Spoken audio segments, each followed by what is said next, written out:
Le RHDP a pris connaissance, non sans surprise, d'une correspondance adressée le 1er décembre 2020 par le premier secrétaire du Parti socialiste français, M. Olivier Faure, à M. Yves Le Drian, ministre de l'Europe et des Affaires étrangères.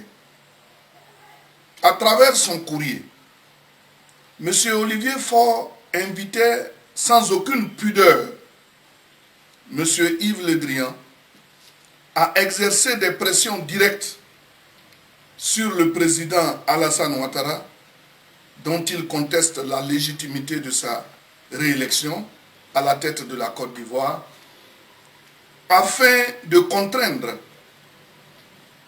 le contraindre à libérer immédiatement tous les dirigeants de l'opposition interpellés suite à la tentative de remise en cause de l'ordre constitutionnel au lendemain de l'élection présidentielle du 31 octobre dernier. Ainsi donc, M.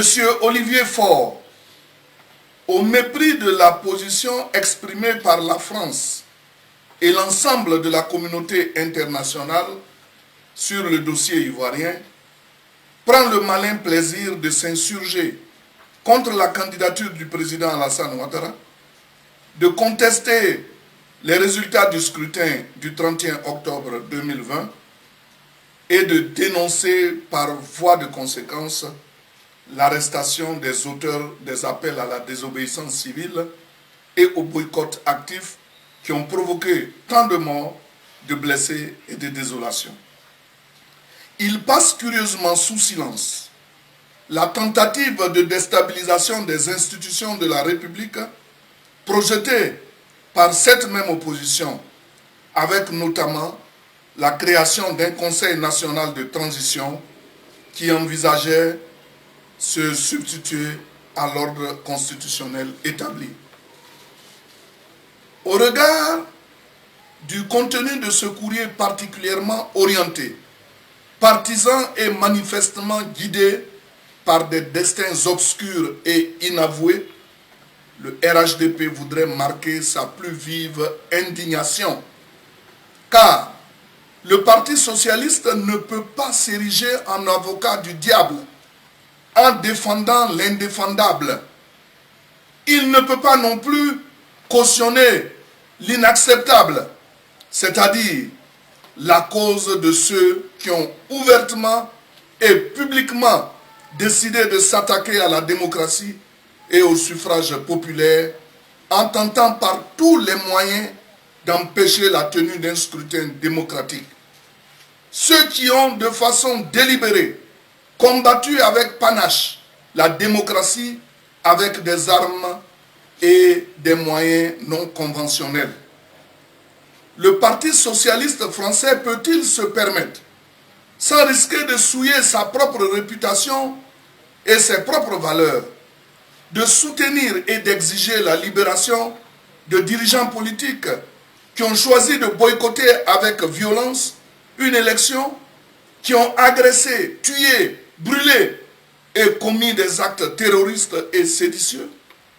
Quel modèle démocratique le Parti socialiste défend-il pour afficher une position qui prend totalement à contre-pied la position officielle de la France, des États-Unis, de l'Union européenne, de l'Union africaine, des Nations unies, de la CEDEAO, de la Russie, de la Chine, de l'OIF, etc., etc. Aussi bien sur l'organisation et les résultats du scrutin présidentiel du 31 octobre 2020 que sur la candidature du président Alassane Ouattara. Avec quel microscope imaginaire le Parti socialiste scrute-t-il l'actualité du monde? Cette sortie de M. Olivier Faure a l'avantage de nous aider à comprendre pourquoi le Parti socialiste français ne fait plus bonne recette aujourd'hui. pourquoi ce parti étant vomi par les Français. Nous comprenons aussi pourquoi c'est sous le Parti socialiste français qu'il y a eu le génocide rwandais en 1994. Alors, un parti qui est en chute libre, dans les profondeurs abyssales de la politique française, peut-il s'ériger en donneur de leçons face au RHDP et surtout au gouvernement du président Macron qui a vite fait de lui tourner le dos? Quel conseil le Parti socialiste a-t-il donné au socialiste Laurent Gbagbo pour qu'il évite de conduire la Côte d'Ivoire dans une crise qui a fait plus de 3000 morts? En outre, qu'a fait le Parti socialiste quand les escadrons de la mort, sous la refondation, faisaient régner la terreur au bord de la lagune Ébrié? Terreur qui emporta les journalistes Jean-Hélène, Guy-André Kifer, l'ex-directeur du Novotel d'Abidjan, Stéphane Franz, le président de SIFCA, Yves Lamblin, pour ne citer que cela. Par ailleurs, la création du CNT serait-elle une inspiration du Parti socialiste français? En d'autres termes, est-ce M. Olivier Faure qui a conseillé le président du FPI de se lancer dans une telle action séditieuse pour venir aujourd'hui exiger sa libération sans condition, comme si cet acte n'était pas constitutif d'une infraction pénale? Nous nous souvenons que lorsque certaines personnalités du Parti socialiste français débarquaient à Abidjan, ils préféraient la bamboula dans les hauts lieux de débauche et de prostitution en compagnie de l'ex-président ivoirien plutôt que de le conseiller utilement. Le Parti socialiste, nous le savons tous, est un parti de jouisseurs qui ne crée pas de richesse, mais qui veut partager la richesse. Et c'est l'une des raisons de son déclin. En tout état de cause, M. Olivier Faure, qu'il sache, oui, que M. Olivier Faure sache que la Côte d'Ivoire, sous le président Alassane Ouattara, a changé. Le pays avance.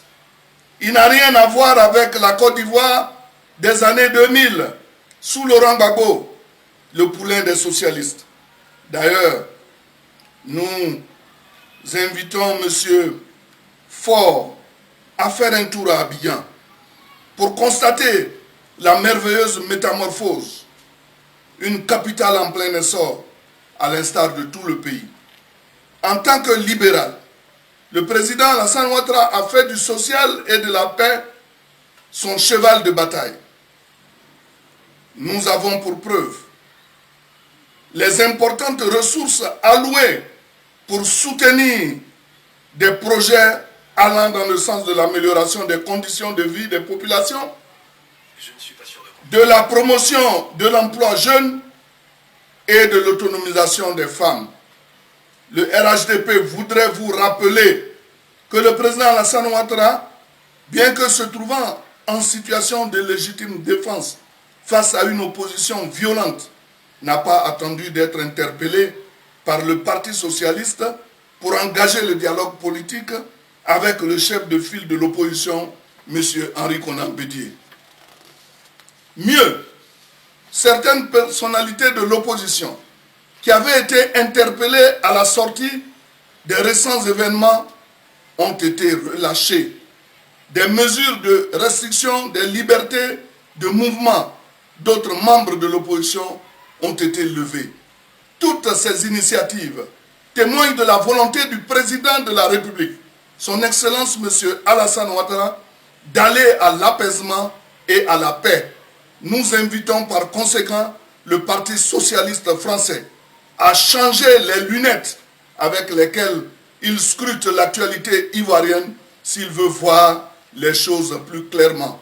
Pour le RHDP, le porte-parole principal, le ministre Kobena Kwasi Adjumani.